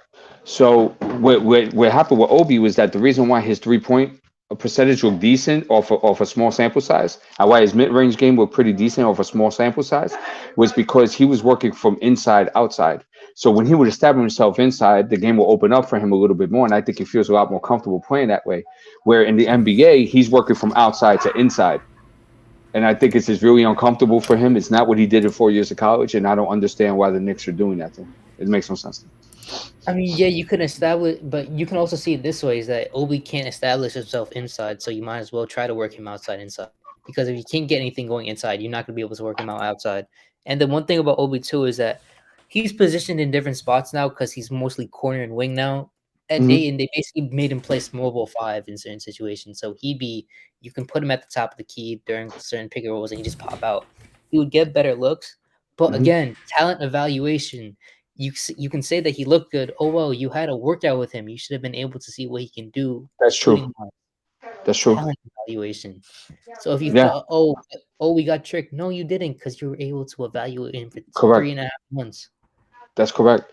And also too, it's like like for example, I would put him in a lot of split screen action, right? But they don't run that type of stuff here, right? But it would really open up his game because he actually makes decent decisions with the basketball within one dribble. So he could be an attacker in space, and also he can read the dump or the cross pass to the corner. So and also too, I was using him in a lot of like flash screens from the corner, like like at a flex offense and stuff. Like I would use him a lot, like at a flex offense from the corner, because I think it'd be Yeah, highly effective in the short game. Yeah, but the thing about those type of offenses too, right? You're doing that for 15 minute sample sizes of just Obi topping. So you Mhm. can't really change your whole base offense just for Obi. Because if you think about it, we're running motion sets anyway, and the motion sets should be benefiting Obi. Even if it's not really motion and you don't have the lead playmaker, you're still running a bit motion sets. And if Obi is keeping his head up and he's at least setting good screens, because when he sets good screens, he gets lanes. But he just doesn't set good screens well. I think the motion offense will work better for Obi if he was operating from the low post to mid, as opposed to him being on the wing in the corner. So But then I don't think Obi can establish himself in the low post. I agree with that, Yeah. and that's the conundrum that you're stuck in, because also defensively too, you can't really get him there because his goal post defense is pretty much It's- next to none. Yeah, and Yeah, then it's like bad. so it's just like you're threading hairs with Obi. It's like you're picking evils, whatever you're trying to do with him. One last, you guys can talk about it. Like one last thing about it, but I'm also gonna add on that the another bad thing is that he we talked about how he only had one shooting. He only shot one shot in 18 minutes in that game. We were in garbage time. He shies away from the ball sometimes. Like he's scared to shoot it in certain scenarios, and he passes it up too quick. That's something that I don't like. That I think he should be more confident into. Yeah. That's just another thing. But you guys can I- get your last thoughts on that before we transition. No, I think we drained Obi, bro. You know what I mean? Yeah, It's a mix. It's a mix of parties, in my opinion. At the end of the day, Yeah. I think it's on Obi, and I think it's on the organization, the coaching staff as well. Yeah, I do think we have a consensus though. Basically, like the same idea in a sense. Not too high on him, but there is certain things you can't do. Yeah. Oh no, agreed. Salute to my guy 90 in the chat. We got Hardwell as well. Make sure to check out for the lovely game with him, Heck, and Worldwide L. Shout out to King Ribby in the chat. Ball don't lie. Yeah, the game is at 7 today. Ethan Duga, the Whiz Kids in the Knicks space. Andrew K said, "Love my Knicks." Yes, sir. Keyshawn said, "If you can't bang down low, you can't play on the inside." Pause. Huh. Not wrong. Let me see. Obi has a great glass work offensively. He just needs to play. Obi's confidence isn't. Obi isn't wired like RJ, unfortunately. Yeah, I don't think a lot of people are. Obi, I can't even make that comparison with him, to be honest. Obi has better yeah. feel for the game than RJ does, and it's sad. Yeah, he just don't got. Yeah. Salute to Wilson Day and Brandon Chow, as well as Hinton in the chat. If you guys haven't yet, got about 40 people in here. Make sure to smash that like button, subscribe, and turn that notification bell on. Greatly appreciate it. I think Ethan glitched out. That's fine. Kind of go to the Cam thing. What do you think he should do with Cam right now? Because the way it seems, he said that Kemba is back in the lineup today, so that's gonna put Burks into the bench, and that kind of leaves out Cam out of the rotation. So what would you do if you were him, or what do you think he's gonna do moving on forward? I mean, this first is of kind all, of annoying to me, to be honest. I mean, we perfectly agree on this. I think first of all, I don't think Kemba. I don't want to see Kemba on the court. That's number one. So we agree to that. But as far as Reddish is concerned, how I see him fitting. So, I mean, if he got 5 minutes last game and Kemba wasn't playing, what you're gonna get tonight? It gets me mad. It gets me mad. I understand the thing that Guillermo said, because Guillermo and Ethan, they keep saying that Cam Reddish is one of Tip's hardest projects. I would say to a certain extent it could be because he was in a bad situation before, and you still got to build him up. He's a young player, Of but course. like 5 minutes. Like no, I need him to play like he. I know he was playing like 25 minutes before. It's 30 minutes on the Hawks, but at the same time they had someone like Trey Young who was one on the court with him at the same time, and he wouldn't even look his way. Yeah. Like if you bring him, like even off the bench, like they didn't do the right things for him on the team, which is what I don't understand. So I think for us, I think the best thing would do is, if Tibbs doesn't want to play him 20 to 25, yeah, maybe they make a trade. Who knows? Because I think they still make a trade, maybe trade Burks or Evan to open up more free space, and they get maybe a pick in return. But they need to try to play him like 15 minutes a game, and then you build At it least. up at least, because it's not. You're not getting this guy and trading a first round pick from a guy out your rotation just to not play him. Makes no sense at all. It really doesn't. I felt like he was promised minutes when he got traded. So Yeah. I don't know what's happening now. Well, the thing about Cam is interesting is that, for his skill set, it was kind of hard for him to express what he could potentially do. And notice I use the word potentially Hmm. because Trey Young does have a usage rate of like 38, 37%, bro. Oh, he has Randall touches the ball every possession, but he has to for 10 to 15 seconds he has to hold the ball. Exactly. And so that's why, for example, his corner three percentage is so high Hmm. because that's where he is. That's the only place where he really stands. You know what I'm saying? And plus, you got to figure Trey plays what, like 35, 37 minutes a night, and Mhm. Cam was playing about 22, 23, right? 22, So 23, yeah. he sort of forward with Trey a lot. And so people have to keep that in mind when you try to evaluate Cam Reddish. But to answer your question, how should he be used here? I think he should be used as what his skill set could suggest that he could do. I don't want to see Cam stuck in a corner. Me neither. I think Cam at 6'8", 7'1", with a good ball handle, he's got wiggle to his game. You can work him in the PNR, right? His reads, his basic reads are pretty decent. He's got work on the secondary, and his third reads a little bit better, but his first reads are pretty decent. He could make a play. He could make a dump pass. He could see the corner. So I would definitely explore what I could potentially get out of this guy, which is one of the gripes I have about this administration. I just feel like they don't do that good enough. The Like for development example, is not the best. yeah, like for example, we gripe about like Rj Barrett, right? And how like, when he's in the pistol action, right? He should be the lead ball handler off that DOH, right? And it's like we don't see that all the time. And when it does happen, most of the time we do see pretty decent things happening. Yeah, good So results.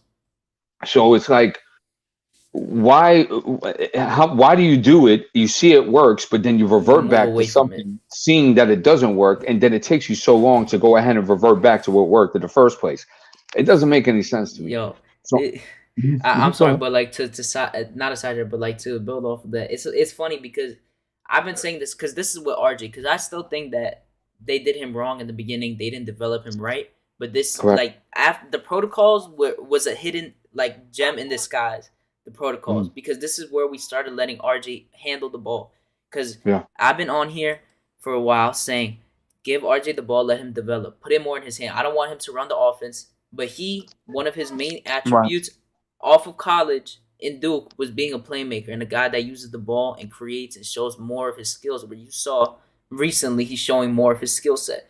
And people were going crazy. They're like, nah, you shouldn't do this. You shouldn't do that. I used to want him to run PG in his rookie year, which we did for a few games. Because, I Yeah, think we did. that would have been the best, have him on the ball, do whatever. But now, I was saying this year, Tibbs, please put the ball in RJ's hand. Let him run the offense to a certain extent. You're going to see new things. And he finally started doing it. Yeah. In the beginning of the season, that 5-game stretch where he was doing amazing, you saw it happening. And then, he went into a slump. He got sick. It moved away from that completely. And now, finally, it's becoming a common trend. And you're seeing them be more confident in RJ. But the thing with Cam is that they need to do a similar thing with him, but do it on the bench. He needs the ball in his hand. IQ can play off the ball and on the ball, which is a good part about him. He's Yeah. starting to learn his point guard skills. Grimes is gonna get his shots no matter what. If he's open, he's gonna get his three. He's not really a ball handler. You're gonna get him his threes. You have Noel in the second lineup. He doesn't need the ball in his hand. And then you got Right. Obi. Obi's gonna get the wide open threes, whatever, the dunks, the layups. I think this is the perfect opportunity to have Cam in there. Let him and IQ ball handle. And then they switch off of each other. Whoever is hitting, whatever. Whoever is hot, then they get the ball. I feel like that's the best thing to do, and I don't know if Tibbs is gonna figure that out right now. Yeah, I have to agree with you. And these are the things that worry me. This is why I say, like, I just don't think it's a good fit with Tibbs, because it's like there's certain directions that this team should be going in based on what we do have, and it's not happening. So, to get back to Cam real quick, I'm scared for him. I am. I really am, because it seems to me that Tom has an agenda of biasness into how he runs what he runs. Yeah. And he just feels that he just trusts certain players that to do the job of what he wants, and he's gonna ride that out Rex and into the Randall. wheel for a while. Rex and Randall are with Burke, perfect for examples. example. Or even Evan to a certain extent. Like there's games where like he's been horrific defensively. Oh yeah, and he's just I've on there seen- over Grimes for no reason. Yeah, no yeah, reason he's at playing all. 25, 27, I'm not 30 even minutes. a Grimes fan either. I didn't want to draft him, but I just think that I'd rather have him in the game over Fournier, to be honest, Right. most of the time.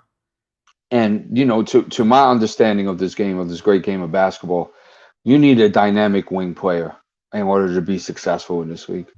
You need a dynamic wing player to build your team around. You see? So it's like, why would I not be building that?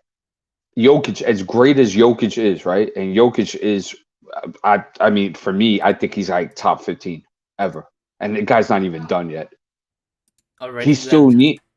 Oh yeah, man! No, you see what that man You're does? saying like overall skill wise, not like all. Because skill wise, you can't say that. Skill wise, easily you can say that. But I don't mean like championships and stuff like that. He gotta, no, I mean still like got the a long skill for, career, but especially at that position. I don't disagree. He's like a demigod. He's one. Yeah, right. Yeah, he's definitely a demi, right? So it's like, but he still needs Jamal Murray in order for the Denver Nuggets to ascend to that next level. Him, You see? MPJ, like they were looking real, like they were going off the last two series they played. They just had tough opponents. They couldn't beat the Lakers, and they won the chip that year. So you don't Right. get mad over that. Right, and Michael Porter Jr. is a dynamic wing player. Mhm. So you need that. And as great as Jokic is, he needs that in order for them to be contending. You see? So it's like, me knowing that, why would that not be the focus? Why would that not be the basis of my foundation? You see? Because you put too much responsibility in Julius Randle's hands. Too much responsibility. He just doesn't have the skill set to carry that much responsibility. Can he do it on certain possessions? Absolutely. But he cannot do it throughout 4 quarters through a course of a game, though. Yo, the thing is, so I said this all last year, and this had to do with my RJ thing as well, because I think last year, in my opinion, like I said, I wanted to see RJ more on the ball so he can develop his ball handle, all that. He could run plays better.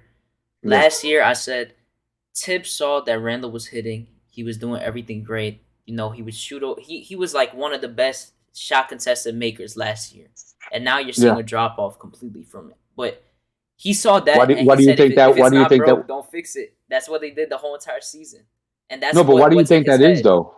Why did he have an anomaly last season compared to other seasons? You can add the no fans. That's one thing. If you want, you could add that. I don't really put too like you could put a. I think that's a little weak on that, narrative. but I don't like that narrative that much. Mm-mm. I just think because he knew he was the man, and he knew nothing was wrong, and Tibbs trusted him to the fullest. Tibbs let him free as ever. Like he could do anything, and he wouldn't get subbed out at all. I think he was the freest he could be on the team. Like he was allowed to do anything he wanted, and he could get away with it because of how good he was last year. And then I think that was bad for us this year because he still has that mindset. And that mindset is like completely wrong, especially this year, because he has none of that he had last year. He's averaging 6 plus more points, less points than last year. He's just not as effective at all. His 3-point shooting is terrible this year compared to last year. Yeah, it's like 31%. Yeah, it's back to what he was averaging for his career. Correct. That's the anomaly for it, the 3-point shooting. that you were talking about, because this is the first time in his career I think he shot over 35% from three, because he was never known. And that's including mid-range, short mid-range. You got to include all that too. He is like one of the like I saw like with 100 mid-ranges attempted or something like that. He's like dead last, one of the dead last in the league.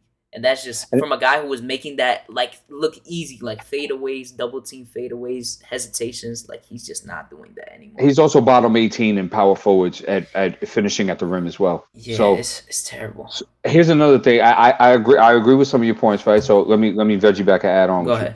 I think also too is that power forwards were playing Julius Randle for a good portion of that season last season, and the NBA acclimated, and they said, you know what? Why do that? Because he's faster than most of our fours, and he can get into a step back game. He knows he's shooting a lot more fadeaway baseline shots, right? He can't do that this season now because they put wings. They put wings on him now. That's the thing. So now, to say too. They're reading his game. They're reading his game. That's a great point. Yeah. So that's one thing, and another thing too is that, of course, they're not household names, but it does make a difference. The perimeter defense of Reggie Bullock and Elfrid Payton really helps because now, right, you're getting more stops. So now you're having more transition opportunities, which the matchups are scrambled, right? Because people are scrambling. Everyone, our pace wasn't great, but you still have to switch the matchups, right? And there was just a lot of times where they got quicker into their offense and transition. And Julius had the advantage against those fours coming back and trying to get in a switch and close them out and stuff like that. It was just a better situation for him. And that's not going on this season. It's also like you added on about the mismatches and like him going against the fours. Like last year when you saw a smaller guy on him, you knew he was going to get a bucket. This year, he's like overthinking. Like he has so many opportunities within the game where he has a smaller guard on him, or he has a guy that should do nothing to him. Like he should be able to score like 20 points on this guy. He doesn't take advantage of it, and he passes the ball. He causes a turnover and he struggles. That's another thing that has been happening this year that has been poor for his play. Well, let's break this down, right? Because last season, right? I'll show you some of these stats with him.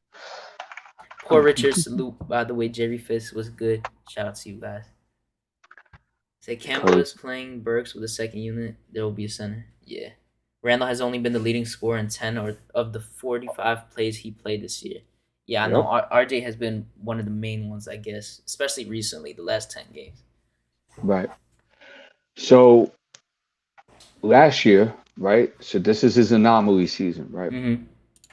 Mm-hmm. Last year, he shot 59% at the rim, which is actually worse this year. Last year than it was this year.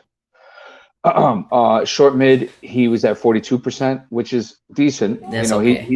He's at the bottom 43 of that, so that's okay. But long mid, and this is where he was attacking those fours a lot. Oh yeah, on those step backs or those fadeaways, he was at 44%, which was by far his best of his career. And all mid, he was at 43%, which was his best of his whole career. His corner three, this is gigantic here. His corner three was at 43% last year. It hasn't even been close to that. I'm actually about. Wait, you're actually about to say. I was about to say. I'm about to look at that. Right. His non-corner three, this is gigantic too, was at 41% last season. Okay, so he was in the top, I think 12. That is, so he's at the top 12 for his position at that. And the closest he got to that 41% was a couple of seasons ago. I think it was his year at New Orleans. He was at 34%. And he was at 41% at all threes. The only year he was close to that was 34% at New Orleans. That's why I said over 35%. He has never shot that until here. Right. And so now when you go this year now, right? So at the rim, he's 1% better, which still is no good. Yeah. He's at 37% at short mid. He's at 36% long mid. He's at 36% all mid. Right. So that's 6% drop off. 6% drop off. Yeah, 7%. Wait, is it 6? Yeah, you're 6 right. to 7, yeah. No, 7. Okay. And in corner three, he's at a 12% drop off. Okay. Non-quarter three, he's at a 10% drop off. Oh, now you got the sirens. Yeah. I'm go ahead. and at all three, he's at a 10% drop off. Which now all these drop offs, right, that I'm talking about, was pretty much concurrent to how he's been shooting his whole career. That's just crazy in itself. He dropped off 7 percentages basically in every category. Besides, what is he shooting for the three this year? He's shooting like Yeah, I got you. 32, right? I think 31 or 32 compared to like 42 last year. They for all threes they got him here at 31%. Yeah, yo, Yeah. 10% less than last year. Yeah. RJ dropped off from the three as well, but he's climbing back up there. He's like at 36, I think. No, he's had a great month from the three. Yeah, Yeah. he's had a great month from the three. The field goal, no, it's been iffy here and there, but it is what it is. But Randall, Mhm. like he's taking like I think 1.5 less shots than he was last year, but he's averaging six less points than last year. So it really like shows like those Yeah. percentages as well. Last year actually I thought he shot worse from. I think I remember seeing it on Twitter that he shot 80% from the clutch last year from the free throw line. This year it's like 60%. It's just like. Do you okay? So this is my other question. Following this up, do you think he's a detriment to this team? Would you like be looking to trade him? Yeah. Well, did you hear my Ben Simmons spiel? No. You ever heard my Ben Simmons spiel I yet? do know that you are for like you would do it, right? So here's my 3 to 5 year plan, right? Yeah. Here's what I do, because I know we're reaching the buzzsaw of our schedule here, and I think it's gonna get really bad. Yo, after today starts the day. Everything after this, most of the games are on ESPN, ABC, NBA TV. Oh my God, we got like 6 games in a row on ESPN. These are all over 500 teams, all playoff playing teams. This is like every game count. Like every game, you gotta fight your best. Whoever goes off is gonna go off. This is where you need RJ and Randall to go off and continue to go off. So yeah, go ahead. Right. So here's my spiel. Right. This is my 3 to 5 year plan. I know it's gonna be bad. So what I'm looking at, let me look at the schedule real quick so I could calculate here. Okay, okay. Where is it? Here we go. Okay, good. So I believe we have 1, 2, 3, 4, 5. Okay, good. We have 5 games before February 3rd. Right, which is Julius Randle. This is when he's eligible to be traded. I don't see us winning any of those games because Sacramento is another one of those teams. They're athletic, bouncy, fast. They like to run up and down. We don't fare well against those teams. Can you repeat it actually? Because I got a call. My bad. Someone called me. No, it's okay. It's cool. So 1, 2, 3, 4, 5. Okay, good. So we have 5 games before February 3rd. Okay. Right, which is when Julius Randle is eligible to be traded. And we're playing against Cleveland, Miami, Milwaukee, Sacramento, and Memphis. I think best case scenario there, we go 1 of 4 during that span. I think we go. Okay, so this is me. What do you think? I think we beat the Kings. I know you were talking about the Kings, but I think we can beat the Kings. To be honest, that's what we thought about the Pelicans and I know, but that's like the 2 games that I think we're most likely gonna lose to the Heat and the Bucks and the Nets. We're losing those games, but I actually think we're gonna beat the Grizzlies. We always have something against the Grizzlies. We always like go up to the fight. I feel like we're gonna beat the Grizzlies and the Kings out of those, but after that is bad. I don't even know what we're winning after that. I'll be honest. This is like the hardest part, I guess, out of everything. Well, here's the whole thing. I have to make a decision, right? Because we don't meet our Utah, Denver, and Golden State, and that whole stretch. That falls on the 7th, 8th, and 10th. That's about so our trading deadline ends on the 10th against Golden State. So what I think the scenario for this to work is that we get the breaks beaten out of us this week into next week. So on the 3rd, I give a phone call to Daryl Morey and I say, look, listen, this is my trade proposal to you. Since you still got Ben on your roster and you're about to waste a year, okay? I'll give you Julius Randle. I'll give you Evan Fournier. I'll give you Emmanuel Quickly. I'll give you Dallas's 2023. And I'll give you our 2027 first round pick. And I'll help you move Tobias Harris. So I was thinking of certain destinations and I'll give them 2 second draft picks in order to, and I'll give them 2 second draft picks so they can give them, right? So I can get somebody for him like Bogdanovich from Utah. Okay. The Washington Wizards have a little bit of a logjam with Kuzma and Hachimura, so I can go that route. I had some other routes because damn, I didn't prepare. It just came out of nowhere. But I had Nice. some other teams too. Carlos Levert from Indiana. I thought was an interesting choice that could be moved. So I can have the point is I can help them, right? So for example, after this trade, they could have a roster looking like Joel Embiid, Julius Randle, Tyrese Maxey, Bogdanovich, Levert, or Kyle Kuzma or Hachimura, right? Mm-hmm.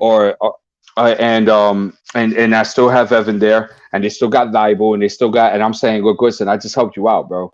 Okay, you got a win now team that can compete for a championship because Embiid is a complete freaking monster that nobody Oh can yeah, stop. yeah.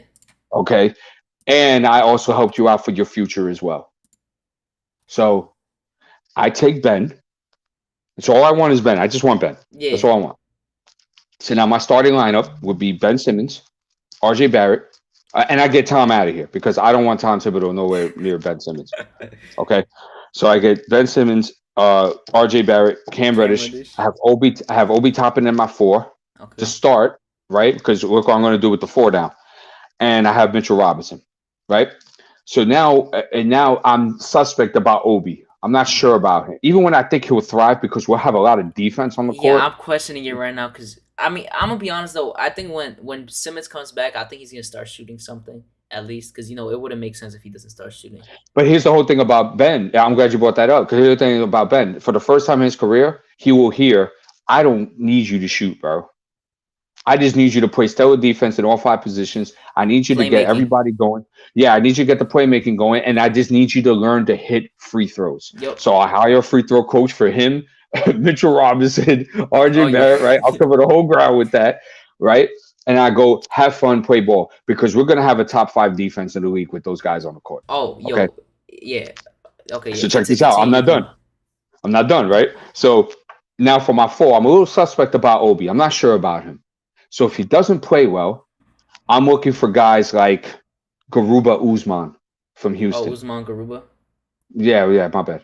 Right? Because I could get him for a bag of chips. Houston's not even using him. And that guy's a defensive monster. And he shot 32%, 33% from 3 back overseas last year.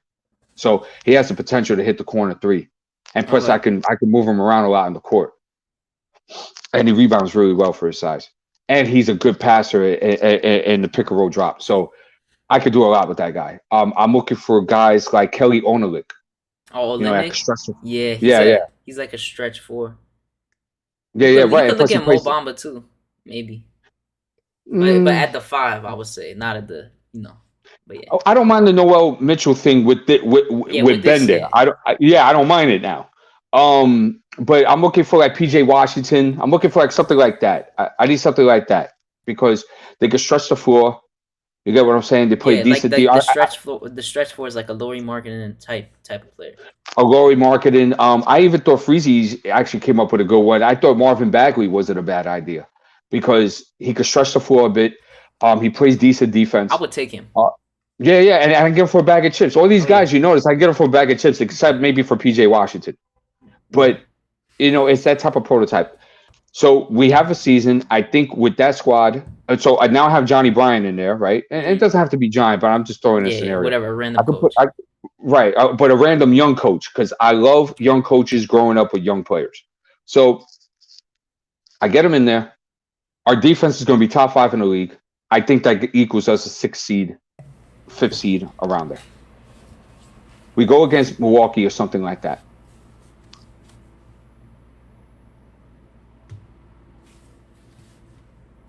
You froze. Hold on a second. Okay, I got Volkers coming next year. You're good now. You froze, so we didn't hear you. It's okay. Okay, so what was the last thing you heard? You just said we going against Milwaukee. Oh shit. Okay. Oh crap. I thought. Nah, you good. Don't worry. So we go against Milwaukee. Competitive series. We get bounced, right? Mm-hmm. But we're encouraged now. We got a young team. We got a top 5 defense, right? We're feeling good about ourselves. I got Volkers coming next year.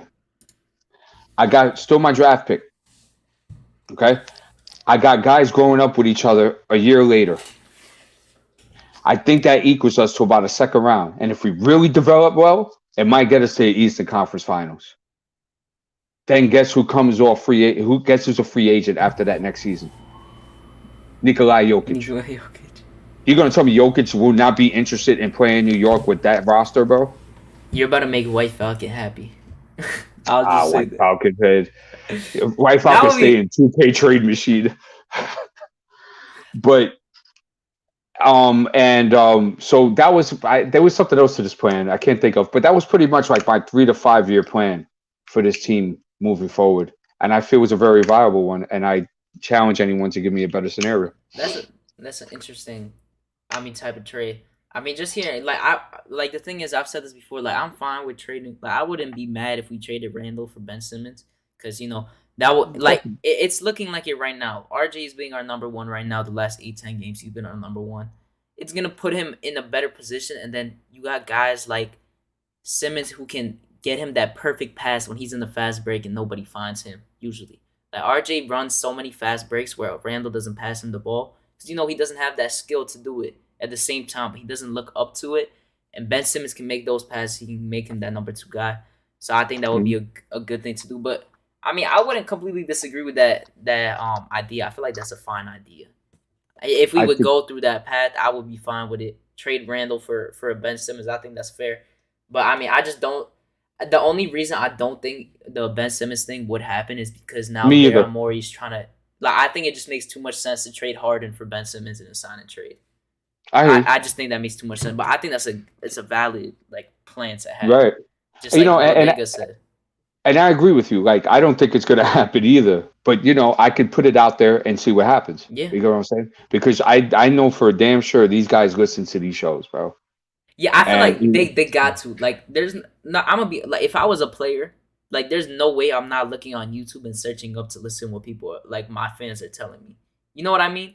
Just like the fans, the people in the front office probably, they probably listen to some stuff. But if I'm a player, I would be listening to stuff like that. I don't know, to be interested, because you would be interested. I don't know. It really depends on the person. I know Randall does. Definitely.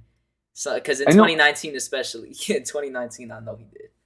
Yeah, and also keep in mind too that you also have these junior positions in the front office. Mm-hmm. Right, they're probably paid to do stuff like this. Yeah. You know what I'm saying? Listen what these guys are kicking around, bro. Let's see. Right. So let's put it out there and see what happens. I don't think it's going to happen either. But I was talking to Foxy earlier today, and we were talking about Fox, and we were saying that if we were still going that route, Fox wouldn't be a bad decision either, because even though he can't play defense that well and he doesn't shoot well, he still brings something elite in the backcourt. Those dynamic wing players that we don't have. Pace, playmaking. Right. He shoots the midi really well. His free throw is still a work in progress, so it's the same as Ben Simmons. He just doesn't have the defense, and I'll say his playmaking it's not near Ben's, but he does have that mid range. He has that speed and pace. He has the finishing ability. He's athletic, and he's young. He's young. That's one of the main things. And I also feel that if I bring him in, right, and I have, say for example, I have RJ and I have Cam, right. Mm-hmm. And I get a good defensive four with Mitch in the back, I can hide Fox, bro. I don't have to worry about that. Yeah, you could definitely, if you have 2 good wings and okay, so this is the thing. I know you said to fire Tibbs, but I do think no matter what, Tibbs is really good for RJ and Cam defensively because he can unlock that defensive potential. I feel that's one good thing. Okay. I'm not going to go back and forth with you about it. Yeah. But I just think there's better alternatives and directions that this team can go 100%. That will make us more invested in the success of this team moving forward. Yeah, in the future, 100%. Boy, the game is about to tip off in a little bit. Yeah. Yeah, so I appreciate you for having on. The Cavs, I said it's going to be tough. I think someone said Jared Allen is out and Laurie is out. Obviously, we'll find out. I know Laurie's out, but I didn't know about. Got injured, but right. They said Jared Allen, which would be good for us because we don't have Mitch, so it's like a knockoff. Except one is an all-star, but it would be big for us. But I think it's gonna be a tough game. But I think this is like a 50-50 to me. We'll see what happens. I think Okoro is going to play RJ to start. That's what I would do if I was Bickerstaff. I would definitely have Evan Mobley on Julius Randle to start. 100%. And I think it's going to be a tough night. Me too. I really hope we could pull this out because we really need it. Well, Hadouken, thank you for having me. I appreciate it. I appreciate you for having on. This is a good conversation. I'll probably be back on tomorrow or the day after. Right. But I appreciate you for being on, bro. Yeah, if you let me in, I'll be here. No Yeah, it's problem. always open. Don't worry. Okay. I appreciate you. Um, Okay, brother.